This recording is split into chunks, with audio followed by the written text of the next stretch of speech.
Ndichikutambirai zvekare pano paHatirari 263 pano panjira ndakakubatira manews updates ezvinhu zviri kuitika munyika yedu yeZimbabwe. Kana uchiri munyowani pa this YouTube channel kusubscribe mahara wotena on the notification bell so that patinodzoka neimwe post uchange uchingoona panapa uchange uchiwana manews updates ezvinhu zviri kuitika munyika yedu yeZimbabwe nguva ichipo.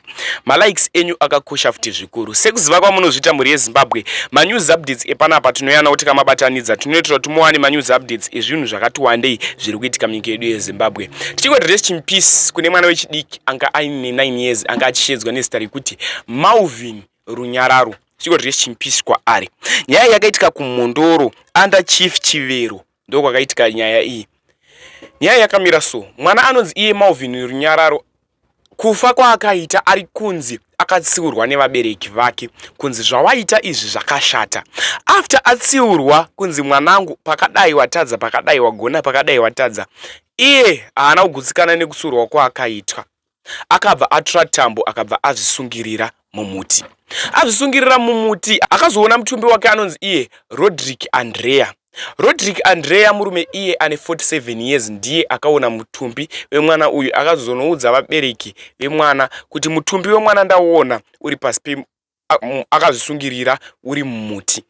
Zvakazopoti vabereki vamhanye vakabvaona zveshuwa kuti ichokwadi mwana azvisungirira. Apo pavakazonoripota kumapurisa mutumbi wemwana wakaendeswa kumochari. Chingoti rest in peace kune mwana, ngaazorire murugare. Zvisinei vamwe vanhu vari kutaura vachiti mwana uyu ane 9 years hatifungi kuti akazvisungirira, kana akazvisungirira imhepo dzanga dzasimuka. Next update akubata nyaya yemupurisa uyo anga achida kuita chitsotsi. Hongu camouflage, hembe dzecamouflage dziya dzemasoja emuno muZimbabwe tinoudzwa kunzi adzipfekwe. Asi kunzi adzipfekwe kwadzinoita vanhu vazhinji vakufamba vakapfeka hembe dzecamouflage, iwo masoja haachapfeke uniform yecamouflage. Akapedzisira audzwa kunzi imimi hamuchapfeke uniform yecamouflage nekuti painge pakuitika zvakawanda. Nyaya yaitika kumarondera mutauni. Mupurisa abata musikana anga akapfeka hembe yecamouflage. After abata musikana anga akapfeka hembe yecamouflage, amuudza kuti wasungwa. After amuudza kuti shoko rekuti wasungwa, atanga kuenda naye kuChicken Inn, achitadza kuenda naye kuCentral. Pazoita umwe mukadzi angopindira nyaya iyi akatanga kumira nemusikana uyu zvinzi aiwa musikana uyu haana kusungwa. Kana imi muri kuti musikana uyu asungwa, endai naye kuCentral pane kuenda naye kuChicken Inn. KuChicken Inn muri kuenda kunotsvagei naye kana munhu asungwa. Kuchikafu kauku muri kunotengerwa mubva mamuudza kuti chienda, isusu watipa chiwoko muhomwe. Pazosvikawo musoja anga ari muCV azonunura musikana uyu zvikanzi aiwa musikana haana kusungwa. Zvandakuda kuita da kusiya muchiona video. Mapurisa amwe ane chitsotsi. Vakawanda vakanzi vasungwa bva vabvisa choko muhomwe, izvo hazvisungise zvavainzi vasungirwa. Ndatione this video.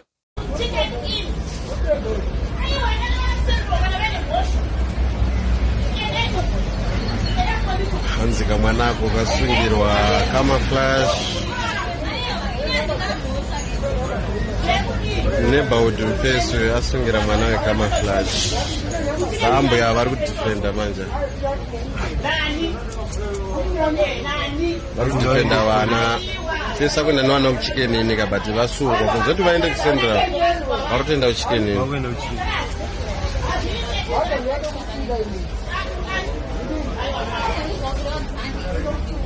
What did you do?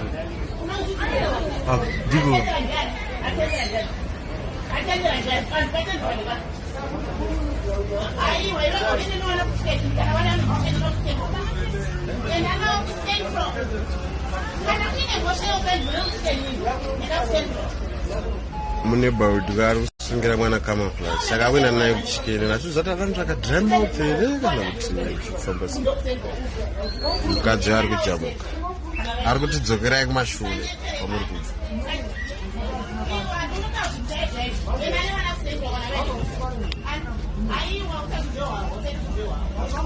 Anenge akadhakwa mupurisa hatichinyatsokunzwisisa.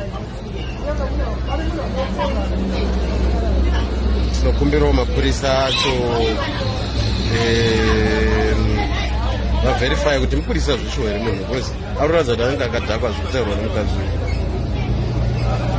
Vasunga mwana uyo ane camouflage but vari kuenda wrong direction kusiri kuCentral. Hatichikunzwisisa. Vanhu vakuungana 1-1.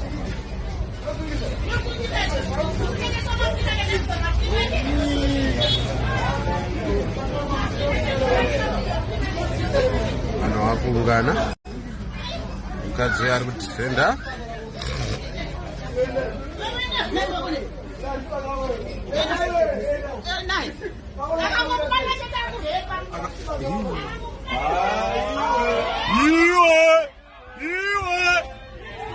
vanhu vakujamuka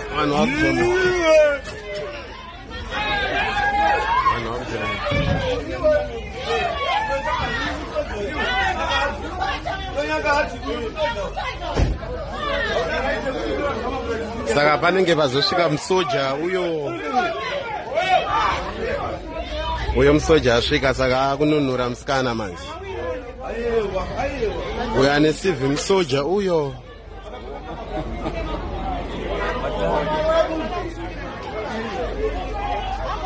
mupurisa achagona kugivha nyaya because pane vanhu kapa plus uyo musoja ari musi